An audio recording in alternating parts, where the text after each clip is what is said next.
eu tenho certeza, né? Eu não esqueço, por exemplo, um dia que eu votei para o Cláudio, o vereador Cláudio, que eu achei uma injustiça que está fazendo com ele, por exemplo, né? Isso a gente guarda isso na memória, do teu trabalho, então isso fica na consciência. Então, a votação que teve na CPI, na CPI, né, do nosso município, e o nosso voto, com certeza, sempre a favor do funcionário público que está sofrendo até hoje, né, André? Pessoal aí do funcionalismo público que está sem receber, e sempre eu vou estarei, se Deus quiser, se outras vezes eu puder vir do lado do funcionário público.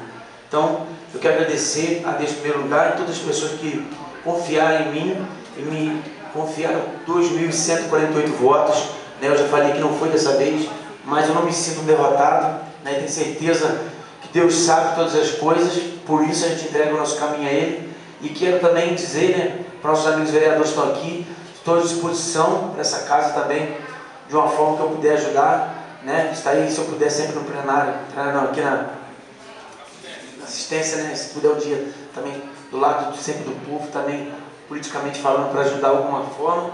E dizer também para os nossos amigos vereadores que estão aqui, né, que Maurício, da Ponte, Dedê, doutor Carlão, Cláudio, os outros vereadores que não estão aqui, que encontrei também dois amigos também que eu não conhecia, né? Então, se tornaram amigos da gente, né? Então, eu tenho certeza que se precisar de mim também, de uma forma ou de outra, estou à disposição. E quero deixar um abraço a toda a população metropolitana e também desejar um Feliz Natal, um Ano Novo para todos vocês.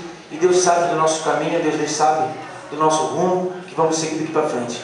Eu sei que eu vou voltar lá para minha roça, né? Vou plantar minhas couves, né? Com muito orgulho. Sou lavrador, sou roceiro, graças a Deus. Eu estou aí à disposição. Obrigado a todos.